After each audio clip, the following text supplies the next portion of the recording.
آیت نمبر 126-27 میں ہے کہ اللہ نے اپنی آیات خوب تفصیل سے بیان کر دی ہے. اب جو نصیحت حاصل کرنا چاہے اس کے لیے دارالاسلام ہے، اور یہاں پر جنت کا نام دارالاسلام آیا ہے، یعنی سلامتی والا گھر.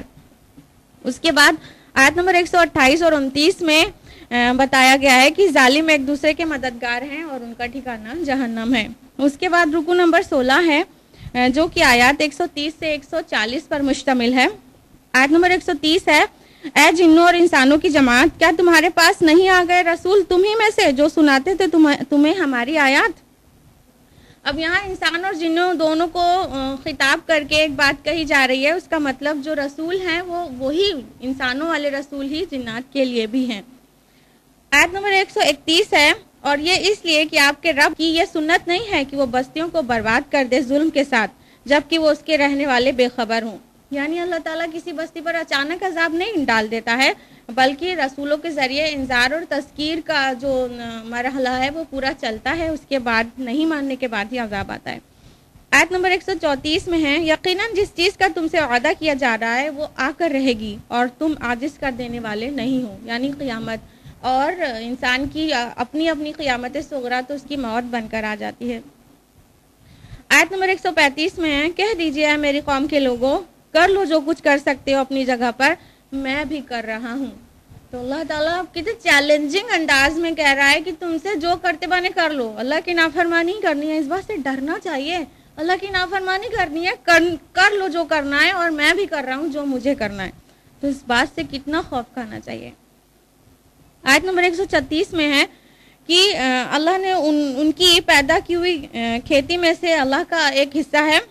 انہوں نے کیا کر رکھا تھا کہ اللہ تعالیٰ نے جو کھیتی ان کے لیے نکالی اس میں سے اللہ کا ایک حصہ مقرر کرتے تھے اور ایک حصہ شریکوں کا. اور ان کے شریکوں کا حصہ تو اللہ تک نہیں پہنچتا تھا، لیکن اللہ کا حصہ ان کے شریکوں تک ضرور پہنچ جاتا تھا. کوئی ایسی سچویشن آ جاتی تو جو اللہ کے لیے نکالا ہے وہ شریکوں کو دے دیتے. آیت نمبر 138 سے 140 میں ہے کہ اور وہ بعض کھیتی اور بعض جانور کے گوشت اپنے اوپر حرام کر لیتے ہیں اور اپنے شرکاء کے لیے اپنی اولاد کا قتل کر دیتے ہیں.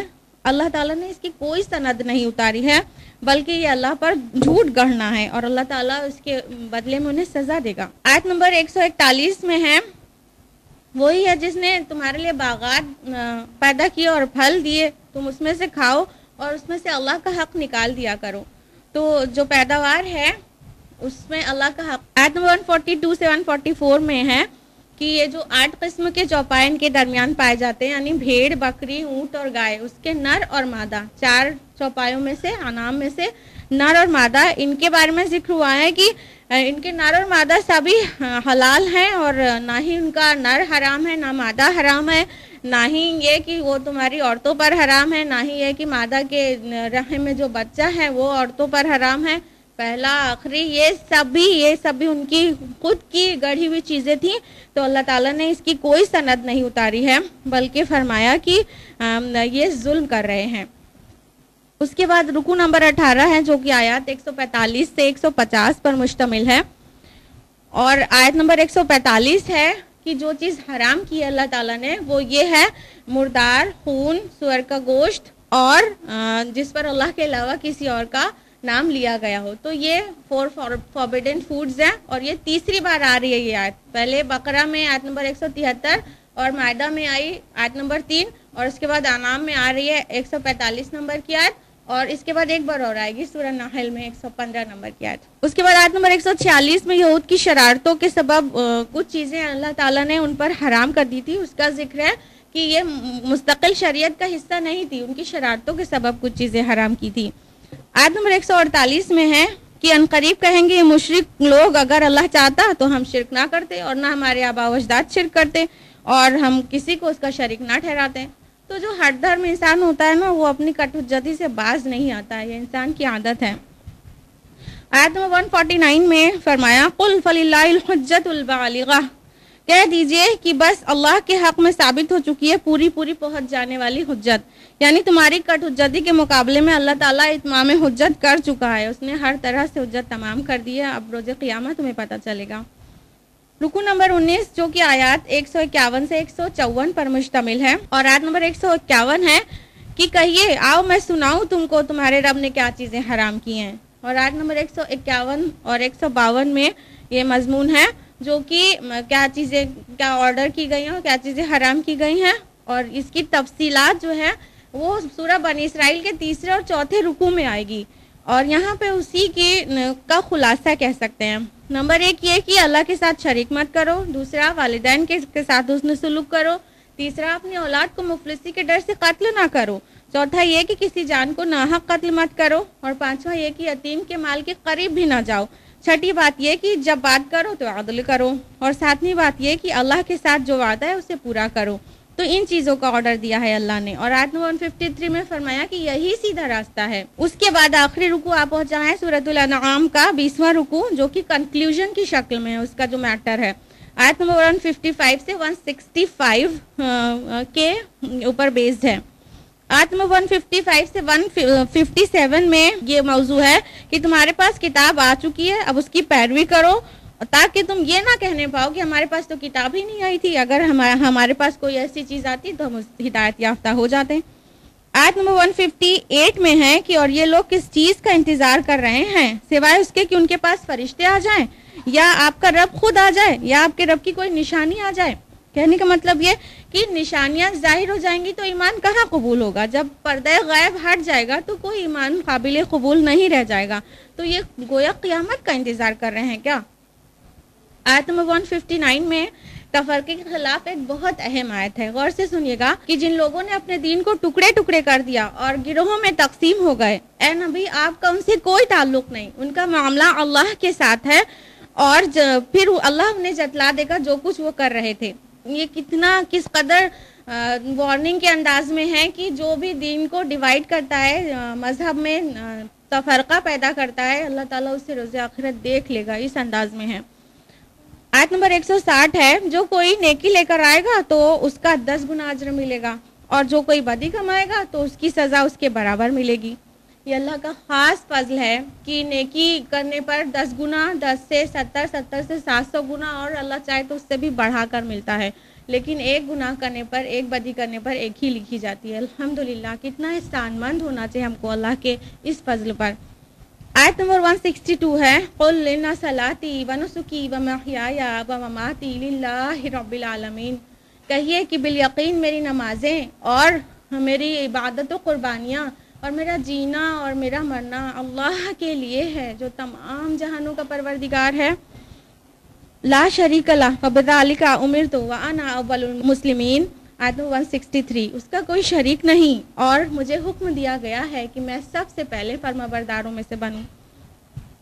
کاش ہم یہ اپنے عمل سے بھی اس چیز کا اعلان کرنے کے لائق ہوتے کہ اللہ ہمارے ساری عبادتیں اور قربانیاں، جینا مرنا صرف اور صرف آپ کے لیے ہے. یہ سورہ 20 رکوعوں پر مشتمل ہے، اور ایک بار بھی خطاب یا ایھا الذین آمنوا سے نہیں ہے. یہ خطاب بھی رسول اللہ سے ہے، گویا ان کے ذریعے تک سے ہم تک تو پہنچا دیا گیا. تو اس طرح سے ہمیں کوشش کرنی چاہیے کہ ہمارے سارے نیک اعمال صرف اور صرف خالصتاً اللہ کے لیے ہوں. آیت نمبر 164 ہے وَلَا تَزِرُ وَازِرَةٌ وِزْرَ أُخْرَىٰ. کوئی اٹھانے والا بوجھ کسی دوسرے کا نہیں اٹھائے گا. عیسائیت کی طرح نہیں کہ کسی کے سن کی کسی اور کو سزا ملے گی. ان کا جو کانسیپٹ ہے، اللہ تعالیٰ ایسا کرنے والا نہیں. قرآن کا جو حکم ہے وہ اس کے بالکل ڈیفرنٹ ہے اس سے.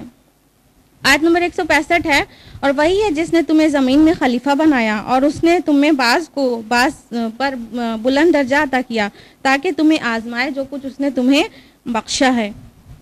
اور آخر میں ہے یقیناً آپ کا رب سزا دینے میں بھی بہت تیز ہے اور وہ غفور بھی ہے اور رحیم بھی.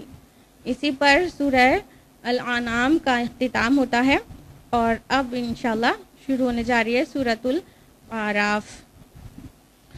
سورۃ الاعراف 24 رکوعوں پر مشتمل 206 آیات پر مشتمل سورہ ہے. یہ بھی مکی ہے سورۃ الانعام کی طرح، اور اس کا نام جو اعراف ہے کا مطلب ہوتا ہے کہ قلعوں میں پہلے بہت ساری برجیاں اور بہت سارے جھروکے بنتے تھے تاکہ وہ باہر کا نظارہ کیا جا سکے. اسی طرح ابھی آیت نمبر 46 اور 48 میں آئے گا اعراف ورڈ کہ جنت اور جہنم کے درمیان جو فصیل جو باؤنڈری ہے اس میں بھی اسی طرح کی برجیاں ہوں گی، انہی کو اعراف کہتے ہیں۔ وہ جو جھروکھے وہ دیکھنے کے لیے جو کھڑکیاں برجیاں ہوتی ہیں انہی کو اعراف کہتے ہیں۔ تو اس طرح سے آیت نمبر 46 اور 48 میں یہ لفظ آیا ہے، اس لیے اس سورہ کا نام سورۃ الاعراف ہے۔ زمانہ نزول کی جہاں تک بات ہے تو مضامین پر غور کرنے سے معلوم ہوتا ہے کہ یہ اس کا بھی زمانہ نزول بالکل قریب ہے سورۃ الانعام کی طرح، یعنی مکہ کا آخری دور، اور اس کا جوڑا سورۃ الانعام ہے۔ انعام اور اعراف آپس میں جوڑے کی شکل میں ہیں۔ اس میں جو مباحث ہے اس کا جو مرکزی موضوع ہے وہ ہے دعوت رسالت، یعنی گفتگو کا مدعا یہ ہے کہ مخاطبوں کو اللہ تعالیٰ کے پیغمبر کی پیروی کی دعوت دی جائے اور ان کو پیروی کرنے کا حکم دیا جائے، آمادہ کیا جائے، لیکن اس میں دعوت کا جو انداز ہے وہ انذار اور تنبیہ زیادہ ہے، یعنی ڈراوے کا رنگ اس میں نمایاں ہے۔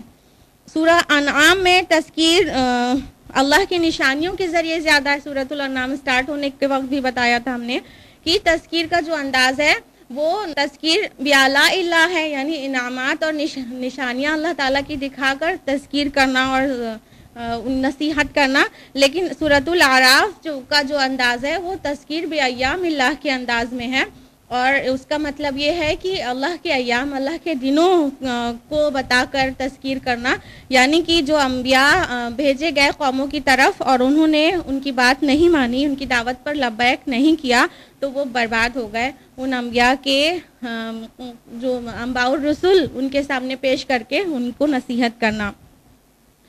سورۃ الاعراف کے موضوعات کی ترتیب اس طرح ہے کہ سب سے پہلے قصہ آدم بیان ہوا ہے، آدم اور ابلیس کا واقعہ، اور اس کے بعد انسانی تخلیق کے آغاز کا ذکر کیا گیا، یعنی اسی کے ساتھ ساتھ کس طرح انسان کی تخلیق ہوئی، اور اس کے بعد حیات دنیاوی کے اختتامی دور کا ذکر آ گیا، اور اس اختتامی دور میں 3 اقسام کے لوگوں کی تفصیل آئی ہے۔ پہلے اہل جہنم کا ذکر ہے، پھر اہل جنت کا ذکر ہے، پھر اصحاب اعراف کا ذکر ہے، یعنی وہ لوگ جو جنت اور دوزخ میں جانے کے لیے ابھی فیصلہ جن کے بارے میں نہیں ہوا ہے۔ اس طرح حیات انسانی کی ابتدا اور اس کے انتہا کے تذکرے کے بعد حیات انسانی کے درمیانی دور کا تذکیر بایام اللہ کے انداز میں انباء الرسل اور ان کی قوموں کے حالات کے طور پر کیا گیا ہے۔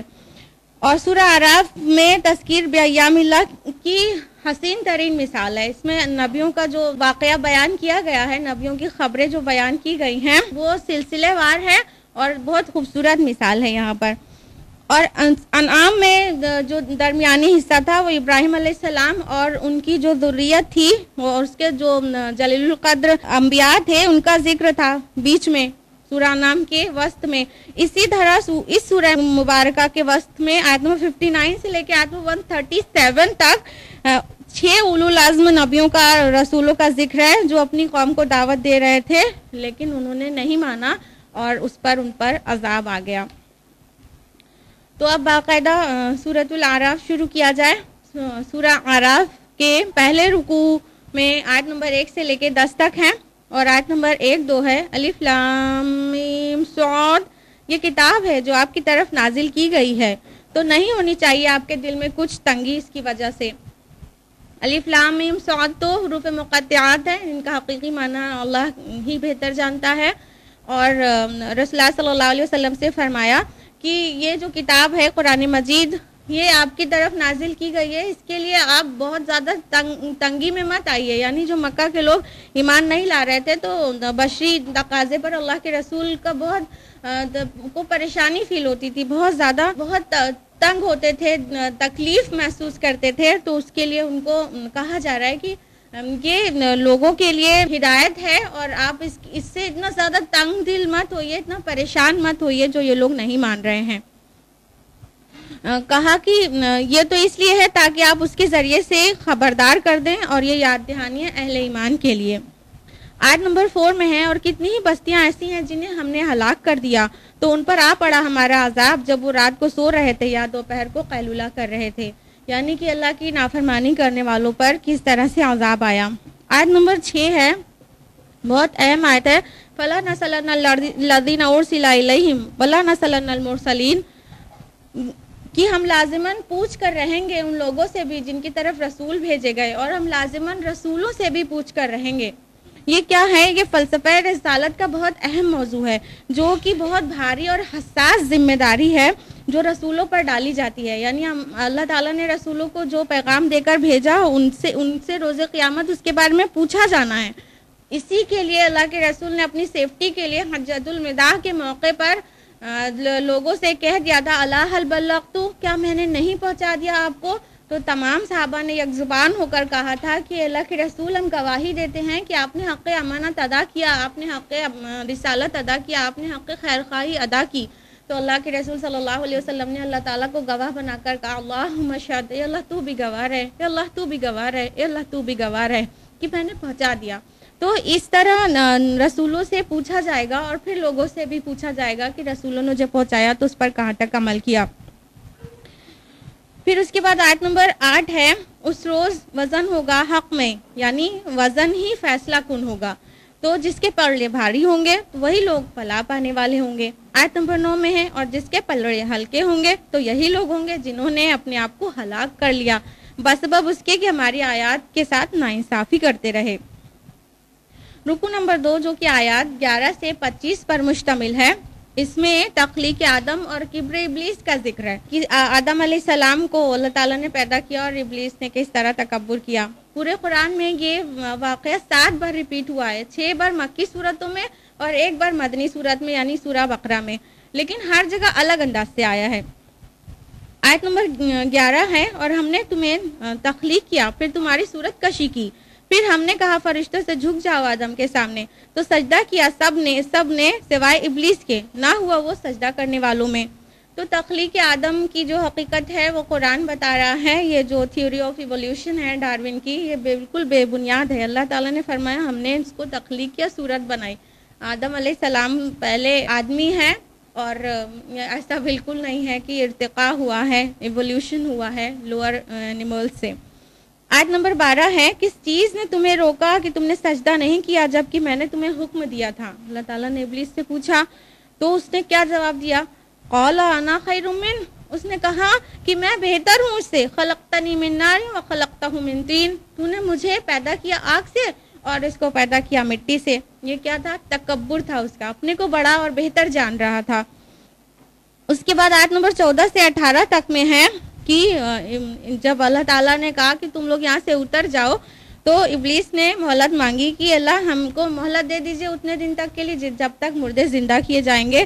تو اللہ تعالیٰ نے قبول کیا، کہا ٹھیک ہے تم کو مہلت دی گئی، اور تو ابلیس نے کہا میں لازماً گھات میں بیٹھوں گا ان کی اور آپ کی سیدھی راہ پر، اور حملہ کروں گا ان پر ہر طرف سے، اور ان کی اکثریت جو میرے ہم کو فالو کرے گی۔ تو اللہ تعالیٰ نے کہا جو تیری پیروی کریں گے میں ان سے جہنم کو بھر دوں گا۔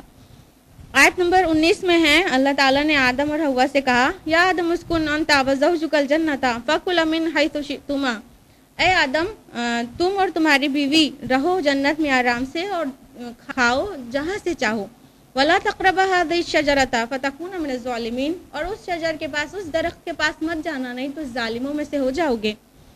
تو قرآن نے اس کو درخت کہا ہے، کس چیز کا درخت تھا یہ نہیں ہے، تو اس کی کھوج بین میں وہ زیادہ پڑھنے کی ضرورت بھی نہیں ہے۔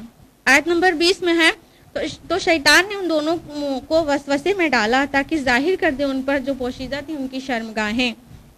آیت نمبر 21 اور 22 میں ہے کہ شیطان نے کس طرح قسمیں کھا کھا کر دھوکہ دیا اور مائل کر ہی لیا۔ آیت نمبر 22 میں ہے، جب ان دونوں نے چکھ لیا درخت کے پھل کو تو ظاہر ہو گئی ان پر ان کی شرمگاہیں، اور لگے گاٹنے جنت کے پتوں کو اپنے اوپر۔ پھر آواز دی ان دونوں کو ان کے رب نے، کیا میں نے تمہیں نہیں منع کیا تھا اس درخت سے؟ کیا میں نے تم سے نہیں کہا تھا شیطان تم دونوں کا کھلا ہوا دشمن ہے؟ اب یہاں پہ غور کریے گا کہ یہاں پر جو الزام ہے وہ دونوں کو ہے، آدم اور حوا دونوں کو برابر بتایا جا رہا ہے، دونوں سے غلطی ہوئی، دونوں سے مسٹیک ہو گئی، لیکن جو بائبل کا بیان ہے، جو تورات کا بیان ہے وہ یہ ہے کہ حوا نے بہکا دیا تھا آدم کو، اور پورا کا پورا گناہوں کی ماں جو ہے حوا کو اور عورت کو کہتے ہیں۔ آیت نمبر 23 میں ہے، قال ربنا ظلمنا انفسنا وان لم تغفر لنا وترحمنا لنكونن من الخاسرین، تو ان دونوں نے کہا اے رب ہم نے اپنے اوپر ظلم کیا، اور اگر تو نے ہمیں نہ بخشا اور ہم پر رحم نہ کیا تو یقیناً ہم خسارہ اٹھانے والوں میں ہو جائیں گے۔ یہی وہ کلمات ہے جس کا ذکر سورہ بقرہ کی آیت نمبر 37 میں تھا کہ آدم نے اپنے رب سے کلمات سیکھ لیے تو اللہ تعالیٰ نے ان کی توبہ قبول کر لی. آیت نمبر 24 میں ہے تم اتر جاؤ تم ایک دوسرے کے دشمن ہوگے اور تمہارا ٹھکانہ زمین میں ہے اور ضرورت کا ساز و سامان بھی ایک وقت معین تک. تو اللہ تعالیٰ نے دونوں کو زمین پر اتار دیا, معاف کرنے کے بعد معاف کر دیا تھا, بطور سزا نہیں. رکو نمبر 3 جو کہ آیت 26 سے 31 پر مشتمل ہے. آیت نمبر 26 ہے یا بنی آدم قد انزلنا علیکم لباسا یواری سوآتکم وریشا ولباس التقوی ذالک خیر. کہ اے بنی آدم ہم نے تم پر لباس نازل کیا تاکہ تمہارے ستروں کو ڈھاکے اور تمہارے لیے موجب زینت ہو, اور جو تقوی کا لباس ہے وہ سب سے بہتر ہے. آیت نمبر 27 ہے اے بنی آدم شیطان تمہیں فتنے میں نہ ڈال دے, کہیں ایسا نہ ہو کہ جیسے کہ اس نے تمہارے والدین کو جنت سے نکلوا دیا تھا, اس نے اتروا دیا تھا ان کا لباس تاکہ ان پر انگلیاں کر دے ان کی شرمگاہیں. یعنی یہاں پہ آرڈر کیا جا رہا ہے بے حیائی سے بچو, شیطان بے حیائی کا حکم دیتا ہے اور اس کی بات مت مانو, کیونکہ آدم اور حوا کو اس نے بہکا دیا تھا تو ان پر ان کی ستروں کو کھول دیا تھا, تو تم اس کی بات مت مانو اور بے حیائی سے بچو. ہم نے شیاطین کو ان لوگوں کا دوست بنا دیا ہے جو ایمان نہیں لاتے. مطلب جس طرح گندگی اور مکھی کا ساتھ ہے نا, اسی طرح جو لوگ اللہ کی بات نہیں مانتے ان کا ساتھ شیطان کا ہوتا ہے. جس دل میں ایمان ہوتا ہے اور اللہ کی یاد ہوتی ہے, شیطان وہاں پہ نہیں ڈیرا ڈال سکتا ہے. آیت نمبر 29 میں ہے کہیے میرے رب نے تو مجھے حکم دیا انصاف کا اور اپنے رخ کو سیدھا کر لیا کرو ہر نماز کے وقت, اور اسی کو پکارو, اسی کے لیے اپنی اطاعت کو خالص کرتے ہوئے. یعنی جو بھی عمل ہو بالکل خالص ہونا چاہیے, صرف اللہ کے لیے. آیت نمبر 31 میں ایک اصول بیان ہوا ہے وَكُلُوا وَاشْرَبُوا وَلَا تَسْرِفُوا إِنَّهُ لَا يُحِبُّ الْمُسْرِفِينَ. کھاؤ اور پیو اور اسراف مت کرو, اللہ تعالیٰ اسراف کرنے والوں کو, بیجا خرچ کرنے والوں کو پسند نہیں کرتا. یہ دین کا توازن دیکھیے, کھانے پینے سے بھی منع نہیں کیا گیا ہے جس طرح رہبانیت کا نظریہ ہے کہ گولا کھینچ کے چلے جاؤ پہاڑ پہ, اور اسراف سے منع کیا گیا یعنی کھاؤ پیو ساری چیز نعمتیں چھوڑ مت دو لیکن بیجا خرچ نہیں کرو. رکو نمبر 4 جو کہ آیت نمبر 32 سے 39 تک پر ہے. آیت نمبر 32 میں ہے کہ آخرت میں تمام نعمتیں اہل جنت کے لیے ہوں گی. دنیا میں کافر لوگوں کو بہت ساری نعمتیں ملی ہیں لیکن آخرت میں متقیوں کے لیے اور نیک لوگوں کے لیے خاص ہوں گی. آیت نمبر 33 ہے کہہ دیجئے کہ میرے رب نے تو حرام قرار دیا ہے بے حیائی کی باتوں کو, خواہ علانیہ ہو یا چھپی ہوئی ہو, اور گناہ کو اور ناحق زیادتی کو. آیت نمبر 34 ہے ہر قوم کے لیے ایک وقت معین ہے, یعنی مہلت سب کو دی جائے گی, نہ مہلت سے پہلے کسی کو اٹھایا جائے گا اور نہ ہی مہلت پوری ہو جانے کے بعد روکا جائے گا. آیت نمبر 37 ہے پھر اس سے بڑھ کر ظالم کون ہوگا جو اللہ کی طرف کوئی غلط بات منسوب کرے یا اس کی آیات کو جھٹلائے. یہ بات کتنی بار آ چکی اب تک تسلسل میں. آیت نمبر 38 میں ہے کہ جب مجرمین کو جہنم میں ڈالا جائے گا تو وہ کہیں گے اپنے اگلوں کے بارے میں اے رب یہی لوگ تھے جنہوں نے ہمیں گمراہ کیا تھا تو آپ ان کو دگنا عذاب دیجئے. تو اللہ تعالیٰ کہے گا دونوں کو دگنا ہے لیکن تم کو شعور نہیں. رکو نمبر 5 جو کہ آیات 40 سے 47 پر مشتمل ہے. آیت نمبر 40 اور 41 میں اہل جہنم کا تذکرہ ہے, اور آیت نمبر 42 میں ہے کہ اور وہ لوگ جو ایمان لائے اور جنہوں نے نیک اعمال کیے ہم کسی جان کو ذمہ دار نہیں ٹھہرائیں گے مگر اس کی وسعت کے مطابق, اور وہی ہوں گے جنت والے اور اس میں ہمیشہ ہمیشہ رہیں گے. آیت نمبر 43 میں ہے کہ ہم نکال دیں گے جو کچھ ان کے سینوں میں ہوگا میل کچیل. یعنی جنت میں ڈالنے کے بعد جو جنتیوں کو دنیا میں ایک دوسرے سے کوئی بھی ناراضگی ہوگی, ذرا بھی امپلائر امپلائی یا پڑوسی کسی سے بھی کوئی ناراضگی ہے, کوئی بھی دل دکھا تھا ان کا دنیا میں, تو وہ سب واش کر دیا جائے گا, اچھی طرح سے پاک کر کے تب جنت میں ڈالا جائے گا. آیت نمبر 44 میں ہے اور جنتی لوگ پکار کر کہیں گے جہنمیوں سے ہم نے تو وہ وعدہ بالکل سچا پایا جو ہم سے ہمارے رب نے کیا تھا, تو کیا تم نے بھی وہ وعدہ سچا پایا جو تم سے تمہارے رب نے کہا تھا؟ تو وہ کہیں گے ہاں. ابھی دیکھیے جنت اور جہنم میں کتنا ڈسٹینس ہے, پھر بھی آرام سے بات ہوگی. اب تو ہم لوگوں کے لیے تصور آسان ہے کہ ہم لوگ فون سے بات کر سکتے ہیں, انٹرنیٹ پہ کہاں سے کہاں بات کر سکتے ہیں, لیکن جب یہ آیات نازل ہوئی ہوگی تب اس پہ ایمان رکھنا کتنی بڑی بات ہوگی نا. سوچیے کتنی بڑی بات, صحابہ کو جو بھی دیا گیا ایک بار میں انہوں نے مانا. آیت نمبر 46 میں ہے اور ان میں یعنی جنتیوں اور جہنمیوں کے درمیان ایک پردے کی دیوار ہوگی, ایک حجاب ہوگا, اور آگے ہے کہ اور دیوار کی برجوں پر کچھ لوگ ہوں گے جو ہر ایک کو اس کی نشانی سے پہچانتے ہوں گے. یہی جو قلعوں کی فصیلوں پہ ان کی باؤنڈریز پہ جو برجیاں یا جھروکھے ہوتے ہیں انہی کو اعراف کہتے ہیں. اور تو اسی طرح جنت اور جہنم کے بیچ بھی ایک وال ہوگی, ایک پردہ ہوگا. تو جو پردہ ہوگا اسی پر اہل اعراف ہوں گے اور اس میں برجیاں ہوں گی. انہی اعراف سے, انہی جھروکھوں سے وہ جنتیوں کو بھی دیکھ رہے ہوں گے اور جہنمیوں کو بھی دیکھ رہے ہوں گے, اور اعراف والے جنتیوں کو دیکھ کر سلامتی کی دعا دیں گے اور جہنمیوں کو دیکھ کر ان سے پناہ مانگیں گے. یعنی وہ وہاں پہ تب تک رہیں گے جب تک ان کا حساب نہیں ہو چکا ہوگا, فیصلہ نہیں ہو چکا ہوگا کہ ان کو فائنلی جانا کہاں ہے. رکو نمبر 6 جو کہ آیات 48 سے 53 پر بیسڈ ہے. آیت نمبر 48 ہے, اور پکاریں گے اہل اعراف, اہل جنت میں سے ان لوگوں کو جنہیں وہ پہچانتے ہوں گے ان کی نشانی سے, کہیں گے تمہارے کام نہ آئی تمہاری جمعیت اور جو کچھ تم تکبر کیا کرتے تھے. آیت نمبر 50 میں ہے, اور جہنم والے آواز دیں گے جنت والوں کو کہ بہا دو ہم پر سے جنت میں سے کچھ پانی یا رزق جو اللہ نے تمہیں دے رکھا ہے. تو وہ کہہ دیں گے کہ اللہ تعالیٰ نے حرام کر دیے یہ دونوں چیزیں کافروں پر. تو جنت کی نعمتیں بالکل بھی جہنمیوں کو فائدہ نہیں پہنچا سکیں گی, چاہے کتنے رشتہ دار کیوں نہ ہو جنت والوں کے جہنم والے. آیت نمبر 51 میں ہے, جنہوں نے اپنے دین کو تماشا اور کھیل بنا دیا تھا, دنیا کی زندگی نے انہیں دھوکے میں مبتلا کر دیا تھا. آج یہ ساری آج کے مسلمانوں کی مثال ہے کہ دنیا کی زندگی میں وہ بھی بالکل دھوکے میں مبتلا ہیں. لہٰذا آج کے دن ہم بھی انہیں نظر انداز کر دیں گے جیسا کہ انہوں نے اس دن کی ملاقات کو بھلائے رکھا تھا, یہ اللہ تعالیٰ کہے گا. اس کے بعد آیت نمبر 52 میں ہے, اور ہم لے آئے ہیں ان کے پاس ایک کتاب جس کی ہم نے پوری تفصیل بیان کر دی ہے علم قطعی کی بنیاد پر, ہدایت ہے اور رحمت بھی ہے ان لوگوں کے لیے جو ایمان لاتے ہیں. یعنی اتمام حجت ہو چکا ہے. رکو نمبر 7 جو کہ آیات 54 سے 58 پر مشتمل ہے. آیت نمبر 54 ہے, یقیناً تمہارا پروردگار وہی اللہ ہے جس نے پیدا کیا آسمان اور زمین 6 دن میں, پھر متمکن ہوا عرش پر.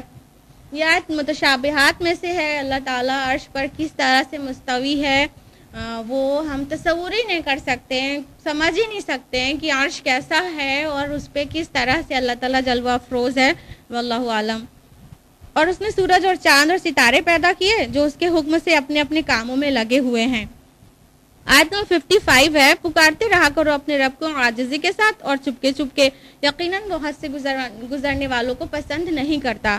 یعنی اللہ تعالیٰ دھیری آواز اور عاجزی والی آواز اس دعا کو زیادہ پسند کرتا ہے, اور اللہ تعالیٰ سے خوف اور امید کے درمیان میں اسے پکارنا چاہیے. خوف بھی ہونا چاہیے اور امید ضرور ہونا چاہیے.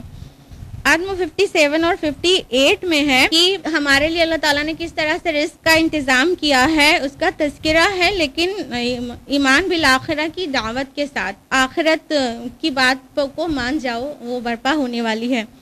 تو اس میں ذکر اس انداز میں ہے کہ کس طرح سے اللہ ہواؤں کو بھیجتا ہے, پھر وہ بادلوں کو اٹھاتی ہیں, پھر بادل اکٹھا ہوتے ہیں اور پھر برستے ہیں مردہ زمین پر, بارش ہوتی ہے تو وہ مردہ زمین زندہ ہو جاتی ہے اور سبزہ اگاتی ہے.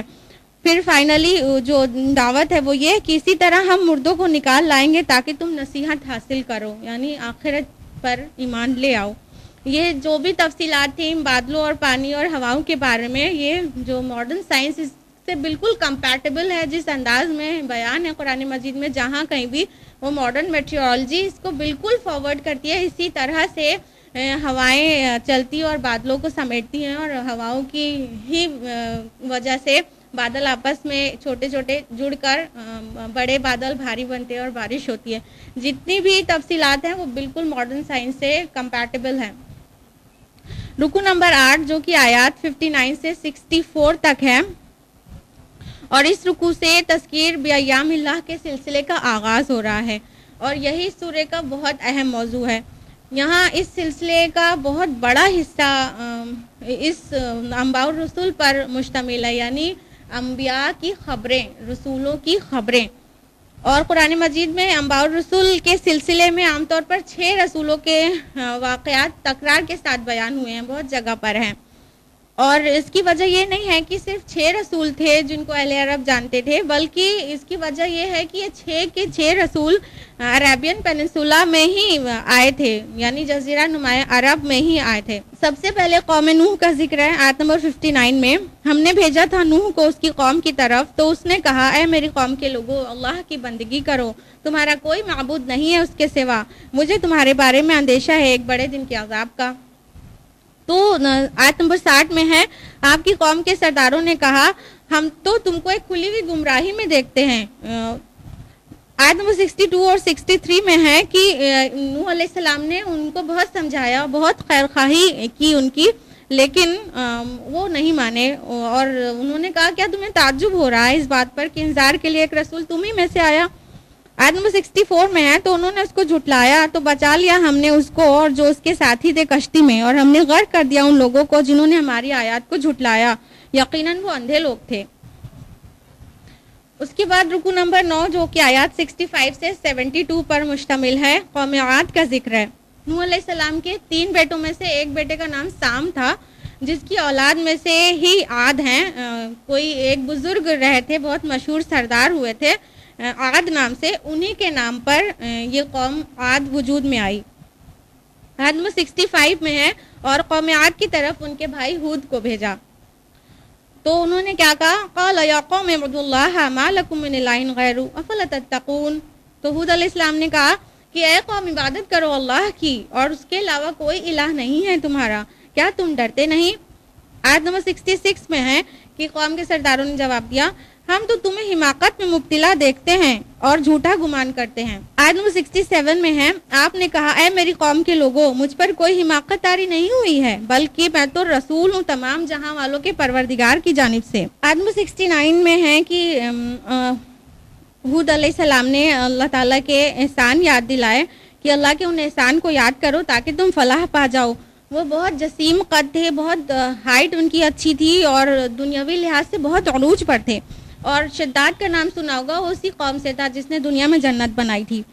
آیت نمبر 70 میں ہے کہ اور ہم چھوڑ بیٹھے ان کو جن کو پوچھتے رہے ہمارے آبا و اجداد۔ انہوں نے کیا جواب دیا کہ ہمارے آبا و اجداد جس کی عبادت کر رہے تھے، آپ کے کہنے سے ہم اتنی سی بات پر ہم اپنے آبا و اجداد کا دین چھوڑ دیں، اور تو اور وہ عذاب کے لیے چیلنج کرنے لگے ہود علیہ السلام کو کہ تم جو عذاب سے ہمیں ڈرا رہے ہو وہ لے آؤ۔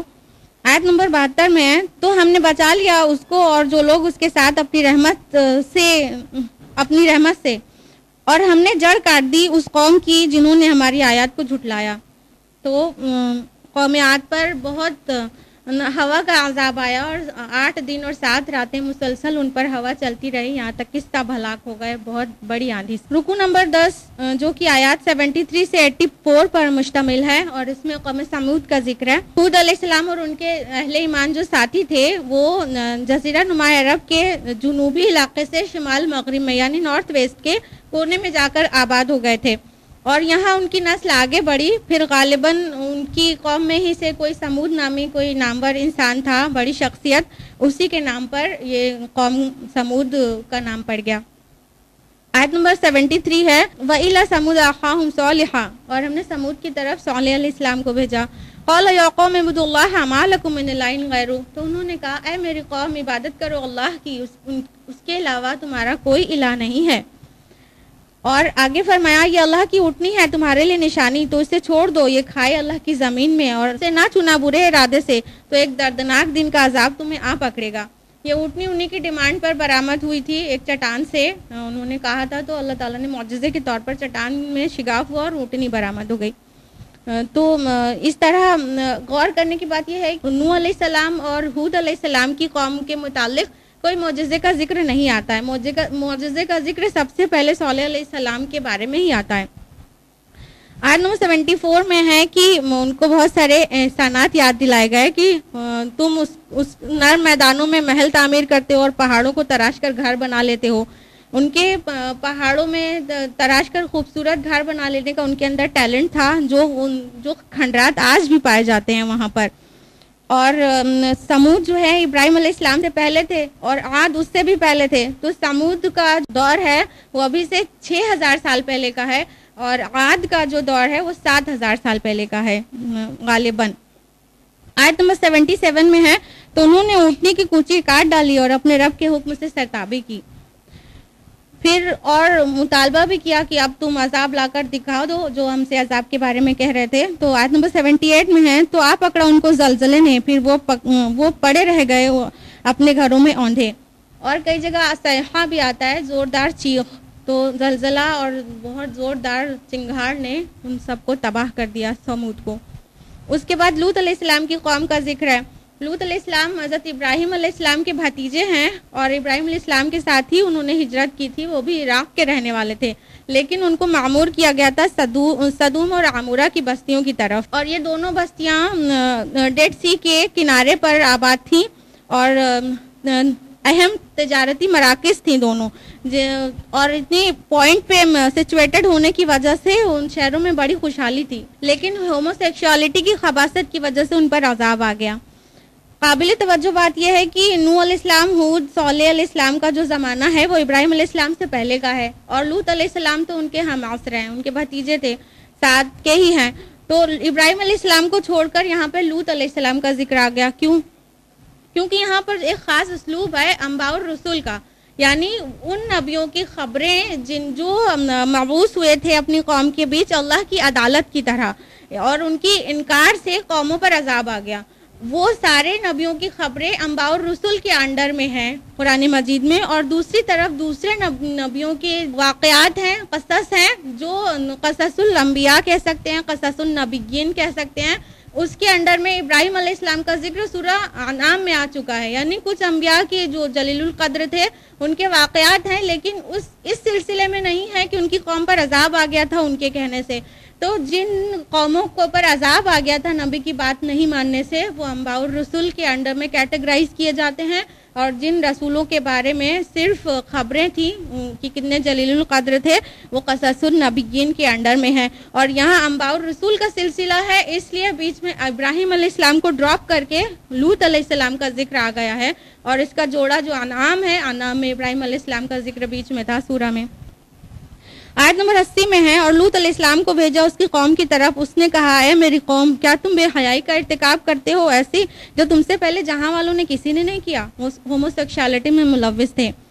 آیت نمبر 81، تم مردوں کا رخ کرتے ہو شہوت کے ساتھ عورتوں کو چھوڑ کر، بلکہ تم ہو ہی حد سے تجاوز کرنے والی قوم۔ تو پھر ان پر بھی اللہ کا عذاب آ گیا۔ آیت نمبر 84 میں، ہم نے برسائی ان پر ایک بارش، تو دیکھو کیا انجام ہوا مجرموں کا۔ تو یہ پتھروں کی بارش تھی، اور شدید زلزلے نے بھی ان کو پکڑا، اور ان کی بستی پلٹ دی گئی اور ڈیڈ سی کے اندر دفن ہو گئی۔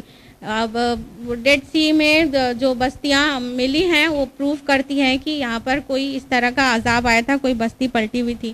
اور عجیب بات یہ ہے کہ لوط علیہ السلام کی بیوی بھی اس میں شامل تھی۔ یہ تھا پارہ نمبر 8۔ آج کے لیے اتنا ہی۔ اللہ سبحانہ تعالی ہم سب کو قرآن مجید کا فہم نصیب کرے، اور ہم سب کو صراط مستقیم پر چلا دے، آمین۔ وآخر دعوانا الحمدللہ رب العالمین، والسلام علیکم ورحمۃ اللہ وبرکاتہ۔